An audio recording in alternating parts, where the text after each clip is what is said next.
Well, hi, everybody. Welcome to Recovery Jam. I'm going to add my welcome to Kelly's welcome. I'm Melissa C. I'm a recovered compulsive overeater. I am in New York, and yeah, I'm really happy to be here tonight. I did put in the chat box, and hopefully Kelly will paste it and show it again. This tonight we're going to do part two of the doctor's opinion. I started it last week, and when I go over the doctor's opinion, I kind of say like, what makes me a distinct entity? How is it that in what ways am I different and distinct? So I love lists. I'm just like a bulleted kind of person. I like making with, I'm a teacher. That's sort of what we do. We like lists. We like to like organize our material. So I usually, when I go over this, I share the list verbally, and then invariably I'll always get lovingly like a lot of requests. Like, can you give me that list again? Or what did you say after, blah, blah, blah. So I figured, you know what, let's make it really easy. I'll provide you with the list. And if there's, some of the things in there I find they're specific to me, but I think they're pretty specific or pretty general to most of us in recovery. But I always do like to kind of look at the list because, I last time when we were talking, I was saying like why is it so important that I share that I'm distinct and different? And I think it's because we live in a world with people who are not. And especially where food and weight are concerned, there are a lot of people who are not the distinct entity, who are out there dispensing advice, medication, instruction, procedures for the rest of the population. And if you're not a distinct entity, but you're just someone who perhaps has a weight problem, well, those other things are going to work just fine for you, perhaps. But if you're a distinct entity, the treatments that are required for me, there's really just one, right? There's one treatment. It's a spiritual experience. That's it. It's a spiritual awakening. And that really, in order for me to throw myself like at the mercy of the possibility of a miracle, I've got to participate with that miracle, with the spiritual experience. If that's my only solution, I need to get on board with the participation in having that solution. But what's going to sell me about going out there and embarking on this mission is the understanding that nothing else is going to work. Right. And so that makes me distinct. It makes me quite different from other people. And, last time I spoke about, the allergy of the body. And I'm just going to do a kind of recap a little bit. We were talking about so many things, but the last time we were discussing the action of alcohol on the chronic alcoholics, that it's a manifestation of an allergy, that the phenomenon of craving is limited to this class and never occurs in the average temperate drinker. Allergic types can never safely use alcohol in any form at all. And once having formed the habit and found they cannot break it, once having lost their self confidence, their reliance upon things human, their problems pile up on them and become astonishingly difficult to solve. So, what makes me distinct is that I have this phenomenon of craving. Normal people don't have it. Normal people eat food, and with each bite, the desire for more diminishes, right? My family or my loved ones will eat all kinds of goodies. People I know will eat all kinds of goodies. They reach a point where they're full or they've had enough, and they might overeat. But once they reach that point of true fullness and sense of enough, they're not going back for more. They don't experience the phenomenon of craving. My experience is the opposite. If I begin to eat foods, and here, it talks about alcohol in any form at all. I think it's very important that I know what my alcohol is, right? And that not everybody, here's where it becomes tricky in Overeaters Anonymous. You know, your alcohol might not be the same as my alcohol. I think in perhaps in, let's say, Alcoholics Anonymous, alcohol is alcohol, right? It doesn't matter if it's a beer, it doesn't matter if it's a whiskey, it doesn't, like, it's any form at all. And I think in compulsive eating, we got a lot of variety here. There are some people, you know, there are certain things that I cannot eat in any form at all. So, like, you know, I'll just throw out, like, you know, if I can't eat, if I've determined I can't eat nuts, for me, that's, you know, someone else might not have the allergy. I do. That means when I go out to a restaurant and they sometimes they put those in their salad, it's not safe in a restaurant. If it's not safe in my kitchen, it's not safe in a restaurant. Can't have it in any form at all. So if I can't eat a particular item, then I better get used to reading labels. I mean, that's just the truth for me in any form at all. I need to know that.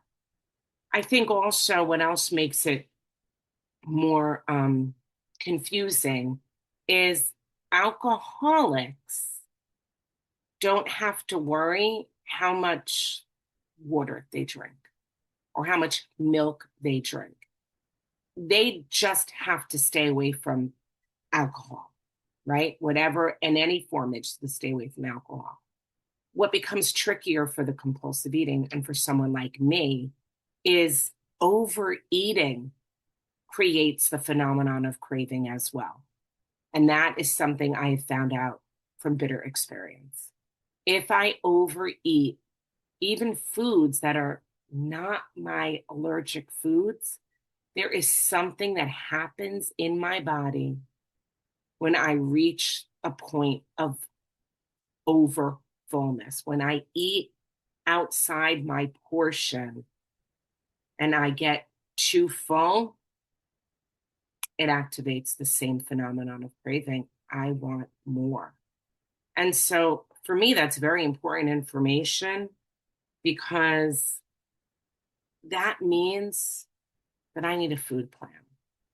It means I need to weigh and measure my food because this is a subtle foe. And we're told that in the literature that what we have is we're up against a subtle foe, which means the foe, the enemy, right? In my case, it's food, is tricky.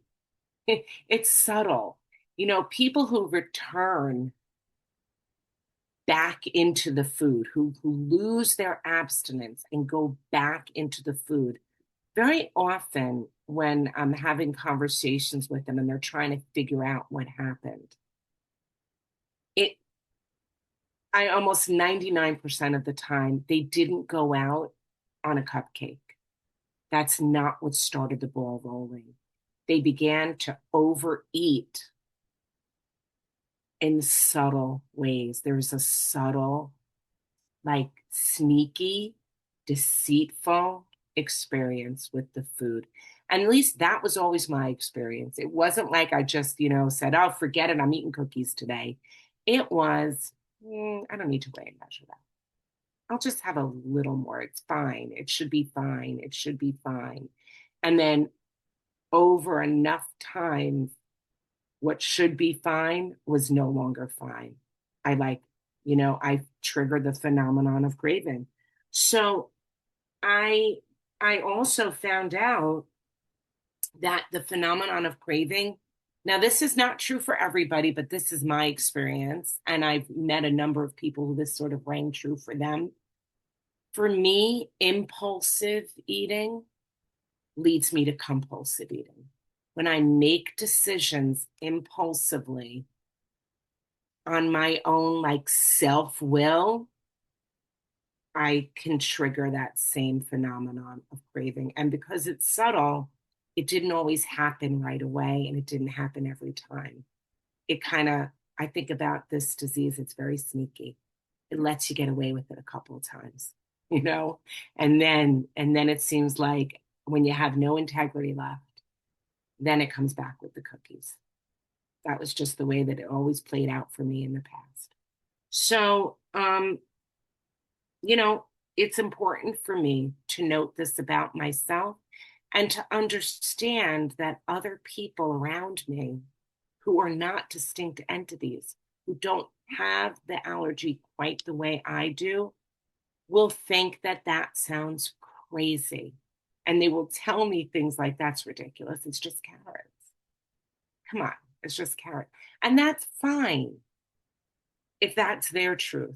But I have to know what it is about me. I have to know my own specific alcohol. I have to know what it is for me. Okay. So XXVII now talks about frothy emotional appeal. And frothy emotional appeal seldom suffices. The message which can interest and hold these alcoholic people must have depth and weight. In nearly all cases, their ideals must be grounded in a power greater than themselves if they are to recreate their lives. So, frothy emotional appeal, it doesn't work, right? Appealing to a compulsive eater from an emotional standpoint never works. And the only thing that works for someone with this disease is when another compulsive overeater shares their experience. And if their solution is grounded in a power greater than ourselves, then something can happen, right? Then that miracle can begin to be activated. And I have my own experiences with frothy emotional appeal, and and it's a story I tell often because I think it really drives the point home. You know, I had people my whole life who would appeal to me from frothy emotions, and I often share my photos, and if you see my photos, I was over 300 pounds. I was living in horror. And people I loved would sit me down every now and then and give me a good talking to. They would tell me how much they loved me.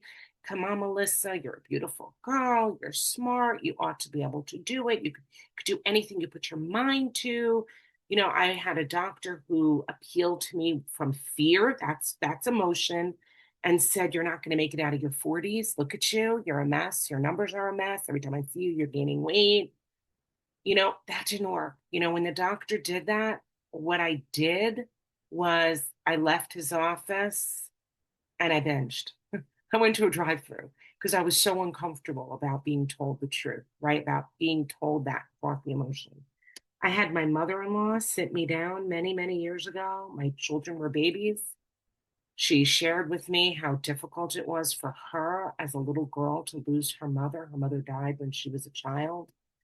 She shared with me that it's painful to grow up without a mother. Every occasion you feel a sense of loss and emptiness. And she said, what was even worse than that was I saw it happen. The same thing happened to her child. My husband's father died. He was 7 years old. She's like, so I witnessed it again with my son. He lost his father. It's terrible. And she said, I'm looking at you, and you're going to do the same thing to my grandchildren. And, horror, like every time I tell that story, I get the chills because, you know, you would think, I mean, my mother in law was crying when she said this to me. And you would think that would have some impact, that would do something to sort of shake in me, get me, to do something about it. And my reaction instead was I was mad. I was embarrassed and I was angry and I wanted her to get the F out of my house. Like I was like so uncomfortable. How dare she? That's what I was thinking. How dare she sit in my kitchen and tell me what I ought to do? And as soon as she left, I ate. I mean, as soon as she left, I ate. And then I don't think I hardly talked to her for a while afterwards. I was so angry. And now when I look back on it so many years later, I think, first of all, I love my mother-in-law. She was just trying to help me. She was worried about me. And I know it must have been really difficult for her to have that conversation with me. You know, I can picture it. I mean, I'm sure she practiced with her best friend. Okay, I'm going to say this. What do you think if I say that? I mean, she didn't do this spontaneously. She had it planned and didn't work. Frothy emotion doesn't work. Sitting someone down, telling them they're dying doesn't work. What does work? When I sit someone down and I say, I was dying, I was at the gates of death, and I'm here today. That's a message of depth and weight. You know, the other thing I love in that, it says that if they are, that paragraph says that if they are to recreate their lives, that their ideals have to be grounded in a power greater than themselves if they are to recreate their lives. So, this is not a program of just get abstinent and go live your life exactly as you were living it before, just not eating. Mm-mm. This is a program about rebuilding, recreating a brand new life. The same person will eat again. We are in the business of change. This is a program about change. And it's not just a change where I'm going to do what I want to do, right? But that I am going to have new ideals, and my ideals will be grounded in a power greater than myself. So that these new ideals that begin to emerge for me, they're the ideals that God plants in my heart. God changes us. And then we have a new set of ideals and we recreate our lives so that we live in agreement with those ideals. We can't make up our own ideals. Lucky for us, we get these ideals from God through the working of the 12 steps. We find out exactly what they are. So next it talks about men and women drink essentially because they like the effect produced by alcohol. The sensation is so elusive that while they admit it is injurious, they cannot, after a time, differentiate the true from the false. To them, their alcoholic life seems the only normal one. They are restless, irritable, and discontented unless they can again experience the sense of ease and comfort, which comes at once by taking a few drinks. Drinks which they see others taking with impunity. After they've succumbed to the desire again, as so many do, and the phenomenon of craving develops, they pass through the well known stages of the spree, emerging remorseful with a firm resolution not to drink again. This is repeated over and over, and unless that person can experience an entire psychic change, there is very little hope of his recovery. So why do I eat? Right? Why do I eat? Because I get an effect produced by food. I don't eat because I'm a foodie, right? It's not because I like the taste and the flavor of food. I thought that's what it was. It's not the texture. It's not the presentation. You know, those I've eaten with foodies. Everything's on the plate. It has to look pretty and portioned out. No, I've eaten like an animal in the car, like with my hands, right? Why? It's not because I like food. It's because I am getting something from eating. I am getting an effect. I'm getting high. I'm getting a hit, and I get a buzz from the food. And here's the thing, I actually would feel the buzz before I even tip the bite. I would start to get buzzed when the food was in my shopping cart. I would start to get that beginning to feel almost intoxicated as a little girl riding home on the bus, knowing what was in the pantry. I would start to get that thing. It was like it was already beginning to like calm me down. I couldn't wait to get it. I knew what was coming. It wasn't because I liked how it tasted. I thought that's what it was. It was because it was going to do something for me. Planning the binge, I would start feeling almost intoxicated, right? And then, you know, and that sensation, that effect I get, it's it's elusive, it's quick, it's really, it's hardly there, right? It's there for a second. I don't get enough of an effect, but I'm craving that effect. I want that buzz. It escapes me. It's not long lasting. And in fact, once I take the bite, now I've triggered the phenomenon of craving. And now I'm not getting calm and quiet. I'm like an animal needing more. I'm ravenous, right? And so it's hurting me, but it seems normal to be doing what I'm doing. I can't differentiate the true from the false, you know? It feels normal to eat that way. When you're living that way, your normal is whatever way that you're behaving. That's your normal. You know, and if you're like me, I often surrounded myself with people at different times who were doing it too. So I was assessing, well, if everybody, you know, it looks normal, right? Just because it looks normal doesn't mean it's healthy and good for me, right? And, you know, when I didn't eat that way, I was restless.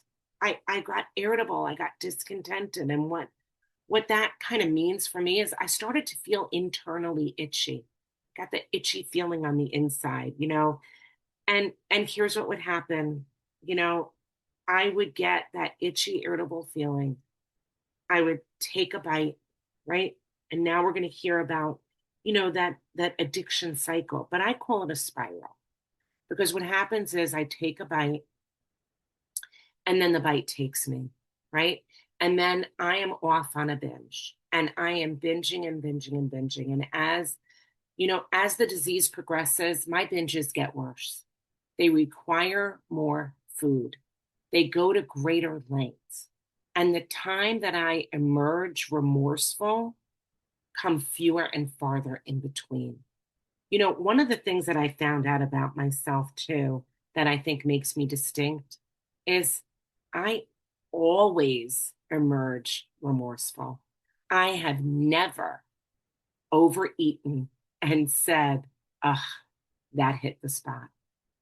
But every time I began, I thought that that's what was going to happen. I thought I would get it out of my system, right? Especially when I knew I was going to be starting something on a Monday. I was like, let me get it out of my system. I never emerged any other way but wanting to die, like feeling that deep remorse, that shame, that horror about what I did. And as that grew and grew and grew, right, I just kept eating more and more. And here's the thing, right? I see other people get ease and comfort from food. Normal people, by the way, also get ease and comfort from food. When people say my problem is I'm an emotional eater, maybe, you know, but lots of people are emotional eaters. Like I've had friends, you know, they break up with their boyfriend and they get a gallon of ice cream and they overeat the ice cream and that's it. They're done. They probably don't even finish the container. They throw the rest out. They're emotional eaters. I do that and I'm just getting started. I've seen it happen at work. My boss will say something that upsets everybody. People run into the staff room. They're like, I need a piece of chocolate. That is what they need. They need a piece of chocolate. But when I would do that, I would trigger the phenomenon of craving. I have the punitive effect, a punishing effect, the allergy of the body effect. And so, you know, my cravings were insatiable. I ate more and more and more. And so when I talk about it being like a spiral, what happens was my binges got longer. They required more food. The time I emerged became fewer and farther in between. I, I swear I had binges that lasted years. That's what it felt like. It felt like they just lasted years and years. And so at the end, in a spiral, what it was like for me was it was like I was living in a black dot. I was just like so stuck in there. I couldn't get out. I couldn't see my way out. Every morning it was the same thing all over again, hating myself, feeling like crap. And then before I knew it, I was already eating before my car, hit the highway. I'd already stopped at the drive-through, right, on my way to work. So here's, and that's a terrible spot to be in. But now for the good news, right? Here's the good news, right? On XXIX, on the other hand, oh, thank God there's level. And strange as this may seem to those who do not understand, once a psychic change has occurred, right? That that spiritual experience, the change. My sponsor said, because I said it was like I was being brainwashed. I felt like I was being brainwashed early on, and she said maybe you need a brainwashing. Maybe your brain's dirty. Yeah, I needed a psychic change. I needed a brain change, right? I needed a heart change and a brain change.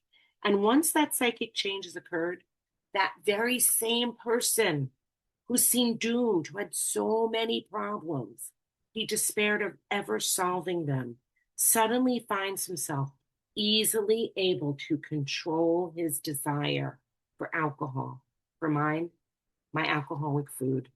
The only effort necessary being that required to follow a few simple rules. So thank God there's another hand, because otherwise I'd be stuck in that spiral forever. And I'm not, right? What's necessary to change? It's a psychic change. It's that brand new personality. It talks about it in the spiritual experience, that we've had a personality change sufficient to drive out the desire to eat compulsively. And, and this means that we're able to control the desire, because the desire is not merely what it once was. It does not own us the way it one time did. We've been set free. That's where the spiral, I'd say, it gets unrolled. It's like that tight spiral, that spiritual experience, the steps, it unrolls the spiral. And I don't live stuck in the spiral anymore. You know, I I can see today, when there's a food that used to call my name, I can see it for me for the poison that it really is. I don't, having a restoration of sanity means I don't want to eat the things that cause me to want to die. I no longer want to eat things that trigger the phenomenon of craving. I don't want to eat in ways that trigger the phenomenon of craving.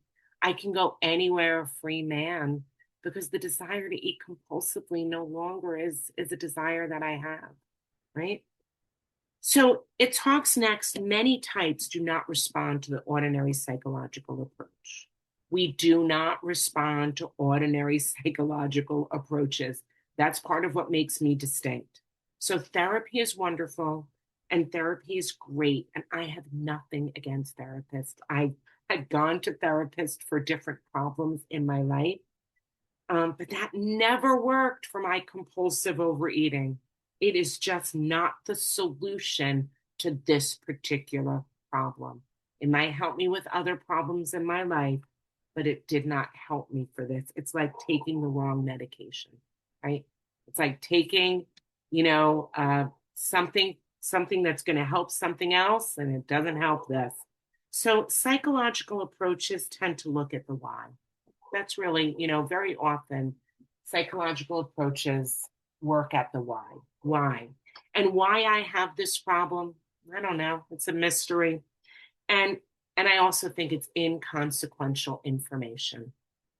Asking why for me is I think it's spiritually immature question. It's like when my kids would ask me why they had to go to bed when they were little. Like, why do I have to go to bed? They didn't really want to know why. They just didn't want to. I just didn't want to have to. And I think when I spent years trying to figure out why do I have this problem, it's because I did not want to have to do anything about it. What I really wanted to do was I wanted to assign blame to someone in my life. Well, for me, it was my parents. They're an easy target, right? As a mom, I get it. Like, you know, I wanted to assign blame to my parents, and somehow it was their fault. And then I won't have to do anything about it. And here's the truth. Some of you may have come from homes where your parents caused quite, a lot of wreckage in your life, and maybe you did turn to food, right? That wasn't really my experience. My parents made plenty of mistakes. They did the best they could. Um, but here's the thing: even if they did make mistakes, and maybe even if they were horrible parents who didn't make any mistakes at all and did it on purpose, did things to hurt me intentional. Unless I'm going to get in a time machine and undo the past, I really can't worry too much about finding out why when I'm going to try to have a spiritual experience.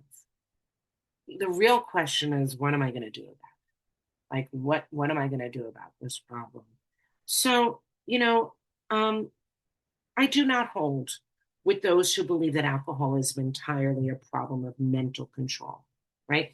There's a part, it says they took a drink a day or so prior, and then the phenomenon of craving at once became paramount to all other interests, so that the important appointment was not met. These men were not drinking to escape. They were drinking to overcome a craving beyond their mental control. So, the phenomenon of craving dominates me. I cannot use mental control to overcome it. And I wind up, sacrificing everything because I cannot fight the allergic response that I have. It's just the same way as if, I was allergic to strawberries and I ate them. I could not use my mental faculties to keep myself from getting a rash. If I was allergic to something and the allergy caused me to get a rash, it would not matter how much I thought about it, how hard I tried if I ate it, I would get the rash. And it's the same thing with this phenomenon of craving. I can't control what happens once I ingest certain substances. And so, what that tells me is that it is my responsibility to do everything in my power to live with entire abstinence, right? To be very careful, to have, a respect for the deadly allergy that I live with. XXX says the classification of alcoholics seems most difficult and in much detail is outside the scope of this book. There are, of course, the psychopaths who are emotionally unstable. We are all familiar with this type. They are always going on the wagon for keeps. They're over remorseful and make many resolutions, but never a decision. There's the type of man who's unwilling to admit that he cannot take a drink. He plans various ways of drinking. He changes his brand or his environment. There's the type who always believes that after being entirely free from alcohol for a period of time, he can take a drink without danger. There is the manic depressive type who is perhaps the least understood by his friends and about whom a whole chapter could be written. Then there are the types entirely normal in every respect except in the effect alcohol has upon them. They are often able, intelligent, friendly people. All these and many others have one symptom in common. They cannot start drinking without developing the phenomenon of craving. This phenomenon, as we have suggested, may be the manifestation of an allergy, which differentiates these people and sets them apart as a distinct entity. It has never been, by any treatment with which we are familiar, permanently eradicated. The only relief we have to suggest is entire abstinence. So, the next section, right, we just read, talks about the classification and, the psychopath, right, emotionally unstable. Growing up, I was always told that I was overly emotional, right? That I would get like all worked up over things. I would be overly remorseful. I would do something wrong, and then I would, you know, my parents would say I shed these big crocodile tears, like, oh, my nickname growing up, my mother called me Desdemona. I guess that was someone who was like, somehow like a tragic, kind of person.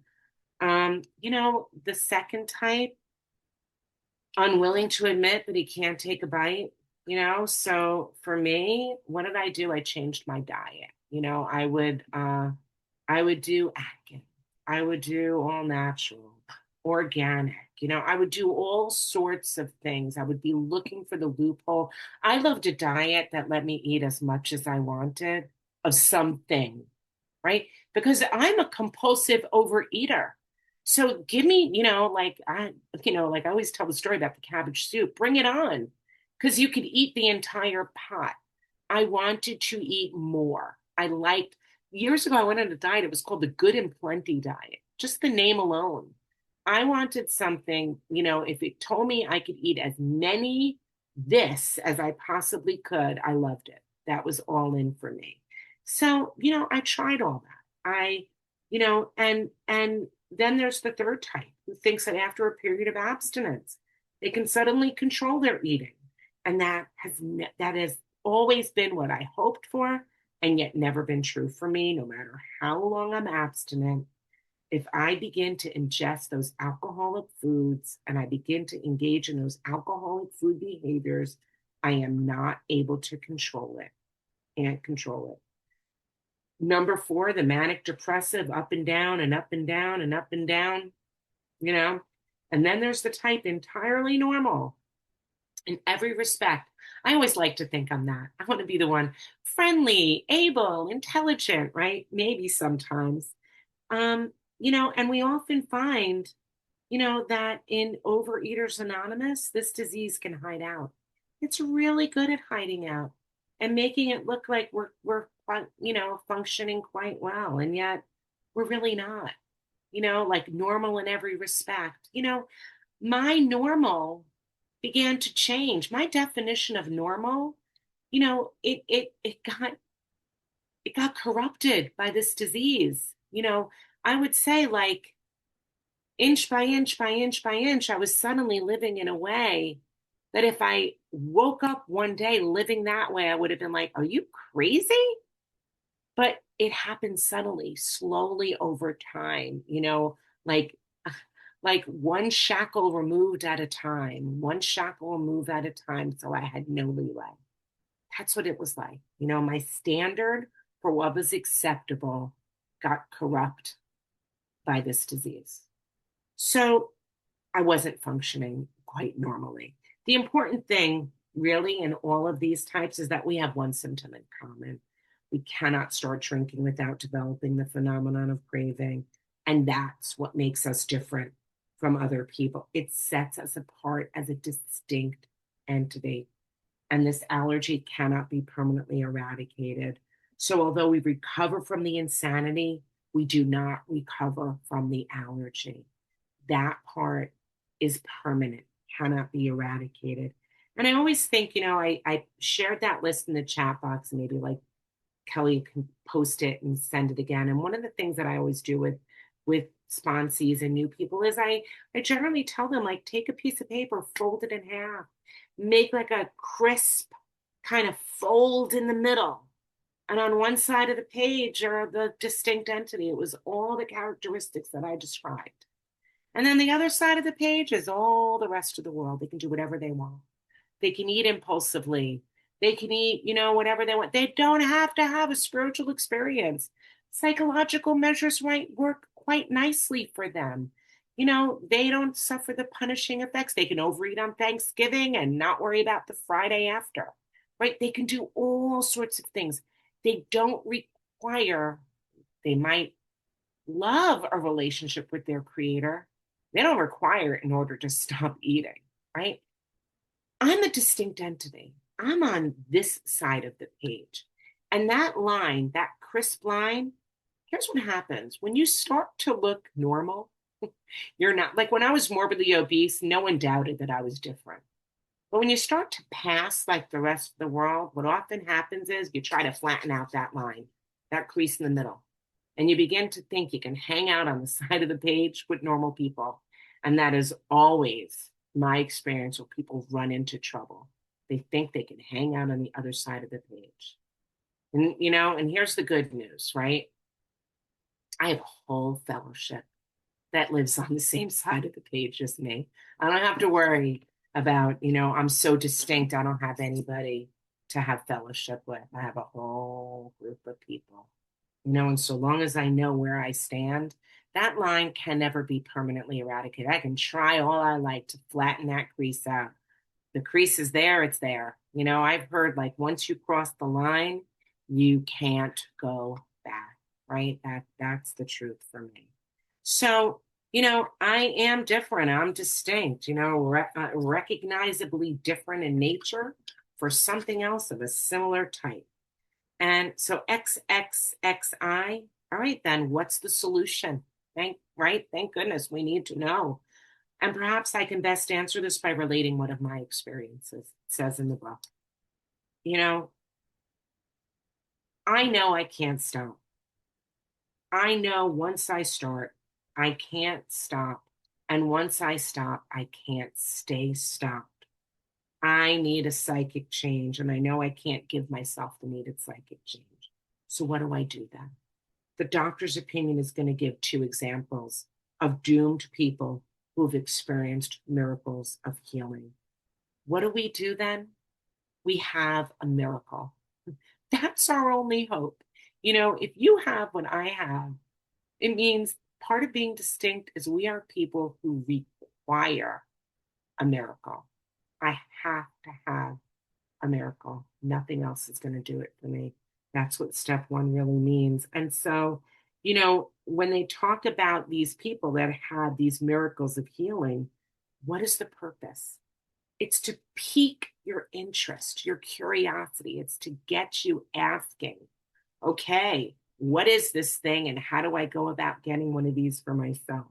So the first guy that they talk about had gastric hemorrhage, pathological mental deterioration, lost everything worthwhile in life, and said he was hopeless.